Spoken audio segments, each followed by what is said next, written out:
Bonjour à tous, c'est Alain de Revolver et Pixel, et aujourd'hui je profite d'une petite séance de nettoyage pour vous montrer le démontage sommaire et le nettoyage post-séance de tir d'une Rossi 81-22.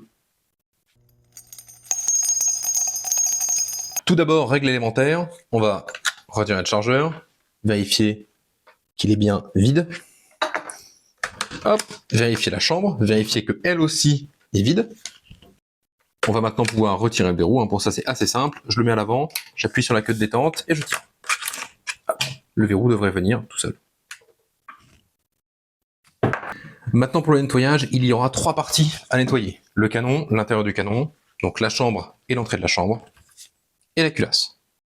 Pour nettoyer le canon, on va utiliser une tige de nettoyage, tout ce qui est le plus classique, le plus grand, le mieux. L'idéal étant encore de pouvoir pousser vers l'arrière et de mettre tous les déchets dans une petite bouteille. Bon, sur mon kit 22, c'est un petit peu court, mais c'est pas grave. Je l'insère à l'avant du canon. D'accord. Hop. Et vous allez voir que normalement, je sors juste derrière au niveau de la chambre. Je fais quelques allers-retours. D'accord. Rien de transcendant. Ça va me permettre d'enlever le gros, en fait, sur le canon. Une fois que c'est fait,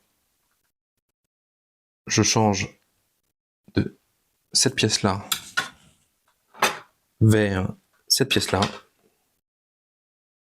Et je vais repasser un coup.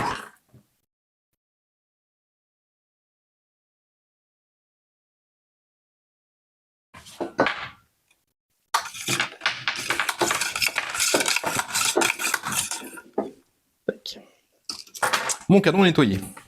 Pour ce qu'il s'agit de la chambre, on va faire relativement simple. Armistol. Bonne dose. Alors, je suis déjà passé avant. Alors c'est trop. Si vous êtes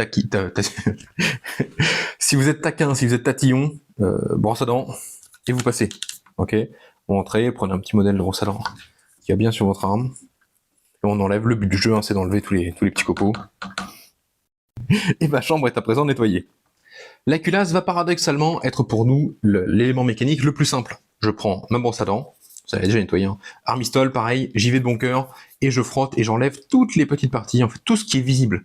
L'intérieur, démontage d'une culasse pour la nettoyer intégralement, c'est plutôt, alors moi je le fais ça plutôt à l'année, une opération plutôt annuelle, mais là vraiment pour une fin de séance, petit nettoyage comme ça, ça va amplement suffire. Pour le réassemblage, même opération mais dans l'ordre inverse, je pose ma culasse, j'appuie sur la détente, j'avance, et voilà. C'est un sujet de Discord, c'est pas une pomme, c'est le percuteur. C'est le percuteur de la Discord. Il y a des gens qui vont juste presser la détente pour détendre le mécanisme afin de ne pas stocker une arme avec un mécanisme tendu. Ça se comprend, la plupart des armes modernes d'ailleurs sont ce qu'on appelle dry fire safe, c'est-à-dire que je vais pouvoir le faire une fois, 10 fois, 100 fois, ça ne va pas endommager l'arme. Sur des armes en 22 long rifle, il faut cependant éviter de le faire à répétition, ça peut abîmer l'entrée de la chambre. Si vous abîmez l'entrée de la chambre, vous ne percuterez plus correctement. Si vous voulez utiliser des munitions inertes, j'allais dire des fausses munitions, munitions inertes, munitions d'entraînement, munitions de manipulation, ça porte tout un tas de noms, c'est aussi possible et ça va bien fonctionner. Mon arme est à présent propre, nettoyée, je vais passer un petit coup de chiffon dessus pour enlever les petits restes d'huile, les petits restes de gras. Elle est prête à aller être stockée.